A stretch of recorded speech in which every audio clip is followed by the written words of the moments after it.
Welcome. Assalamu alaikum. The Torah through Moses offers a clear description of who God is and how to distinguish him from false gods. Similarly, it tells us how to tell a prophet of God apart from false prophets. Our purpose today is to examine Christian Jesus under that lens and see what we'll end up with. But before jumping in, I just want to leave you with an introductory question. Say if a stranger, a man, walks up to you for the first time and claims he is God in the flesh and that you should worship him, what would your immediate reaction be like? You'll either call him names and brush him away, or you're going to ask him to prove it.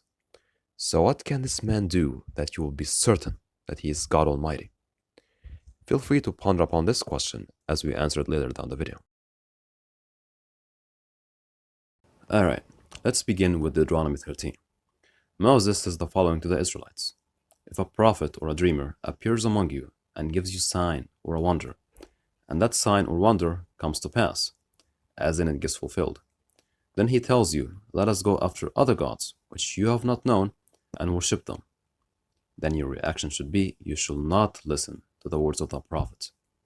Here Moses establishes very crucial points. First is that even false prophets are capable of performing miraculous signs and wonders, which agrees with Matthew 24. But now, this begs the question, how would we know a true prophet from a false one, if both can do miracles? Now, this is where he explains that if this particular individual tells you to worship other gods you do not know about, then you do not listen to him. This is the criteria. Now, let's apply this criteria on Christian Jesus. Did the Israelites at the time know Jesus? The answer is no. Alright, did they at least know that the Messiah would be God? The answer is also no. So now, isn't Jesus, according to Moses, a God they have not known? This is dangerous because now not only Jesus should not be listened to, according to Moses, but also be put to death for asking people to worship another God, which is himself. Some might propose that the Jews could have simply been wrong about the Messiah, and that he could have been divine, no problem. But Matthew 23 says otherwise, where Jesus himself tells us that the Pharisees hold the authority of Moses, and that we should follow what they preach, but not their actions. Hence, such a core belief in their tradition cannot be false. Now here, Moses gives us another criteria. In Deuteronomy 18, he speaks of an upcoming prophet, and warns his people about lives who pretend to be one, which, by the way, we have an entire video dedicated to this chapter alone, if you're interested. Link in the description.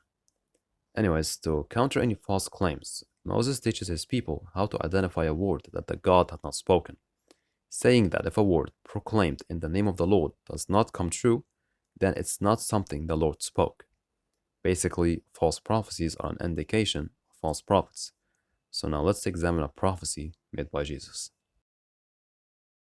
We find the prophecy in Matthew 24. It speaks about the end times, specifically about the second coming, describing its events, where the Son of Man will come from heaven and send his angels with a trumpet call.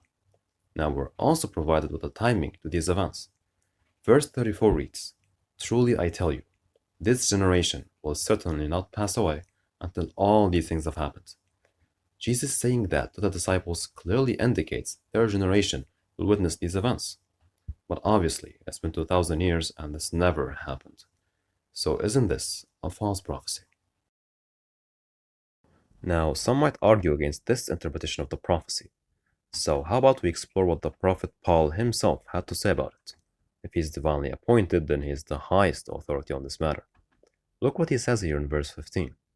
According to the Lord's word, we tell you that we who are still alive, who are left until the coming of the Lord, will certainly not precede those who have fallen asleep. Notice how he says we who are still alive and left, implying that time is short. Verse 17 says, After that, we who are still alive and left will be caught up together with them in the clouds to meet the Lord in the air, and so will be with the Lord forever. Paul declares that he and his people, who are still alive and left, will be caught up with the dead believers and meet the Lord. So Paul explicitly affirms this interpretation of the prophecy. Paul's belief is also further affirmed by Christian academics. Raymond Brown, for example, in his book mentions about the anguish of the delay of the second coming, and he also mentions how Jesus' return was expected within the lifetime of some of his companions. Similarly, Clive Lewis, another biblical scholar and apologist, affirmed everyone's expectations of the second coming at the time, even going as far as calling the prophecy the most embarrassing verse in the Bible. So, are we saying that Jesus is a false prophet? No, as Muslims, of course not. He's a mighty prophet of Allah. But, unfortunately, the Bible and the claims of his divinity paint him otherwise. Which takes us to the answer of the first question we asked in the beginning. Is there something a man can do to prove his own divinity, when miracles alone are not even proof of prophethood, let alone godhood? That's why it doesn't matter even if he claimed divinity, because he has to prove it, and we find no such proof inside the Bible.